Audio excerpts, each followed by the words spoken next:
₹50,00,000 ఇవ్వాలండి. రిషి గారు ఇక్కడ ఒక విషయం చెప్తాను నేను. ఎంత అహంకారి అంటే ఈ రెండు విషయాలు ప్రజలకు కూడా తెలియాలి. సిదిరి అప్పలరాజు గురించి 3 సార్లు ముఖ్యమంత్రిగా చేసి రాష్ట్రాన్ని దశ మార్చినటువంటి వ్యక్తి, దేశ విదేశాల్లో ఈరోజు తెలుగువారి కీర్తి పతాకాన్ని ఎగరవేస్తూ బహుళ సంస్థల్లో అద్భుతంగా మంచి మంచి స్థాయిలో ఉండి పనిచేస్తున్న వ్యక్తులను తయారు చేయడానికి దార్శనికుడైన చంద్రబాబు నాయుడు గారి గురించి శాసనసభలో అతను మాట్లాడిన మాటలు ఒకసారి గుర్తు తెచ్చుకోండి.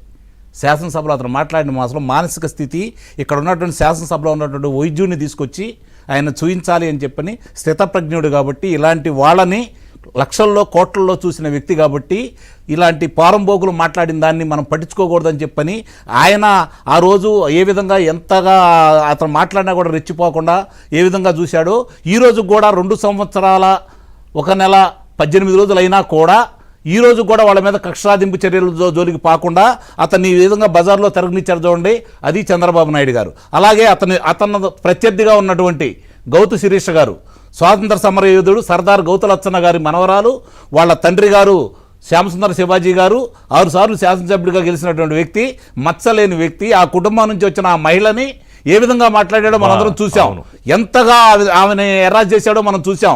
ఒక రోజల్లా నిలబడింది కానీ పారిపోయేవాళ్ళు. అది పోరాట యోధురాలు కుటుంబం ఉండేది, అది పోరాట యోధురాలు ఆమె. ఆ స్వాతంత్ర సమర యోధుడు సర్దార్, గుర్తుపెట్టుకోండి, భారతదేశంలో ఇద్దరికే ఉంది సర్దార్ అనే బిరుదు. ఆ రోజు సర్దార్ వల్లభాయ్ పటేల్ గారు, తర్వాత సర్దార్ గౌతులచ్చన్న గారు. అంతటి మహనీయుడి యొక్క కుటుంబంలో ఉన్నటువంటి ఆడపిల్లని ఏ విధంగా చేసి ఎంత ఇబ్బంది పెట్టి ఒక రోజల్లా వాళ్ళ సిఐడి కార్యాలయంలో కూర్చోబెట్టినటువంటి గనులీళ్ళు. అతను గురించి ఈరోజు మనం ఇంత కూడా ఆలోచించకూడదు. అతను పరామర్శించడానికి వెళ్తున్న జగన్మోహన్ రెడ్డిని గురించి అసలు మనం అతని పేరు తలచడం కూడా నాకు అసహ్యం వేస్తా ఉంది.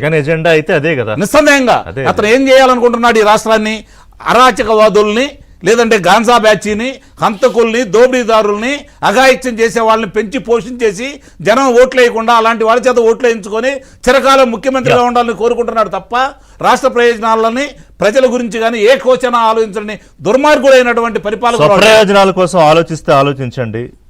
రాజకీయ ప్రతినిధులకు చెప్తున్నాను నేను, అధికారంలో ఉన్న వాళ్ళకి.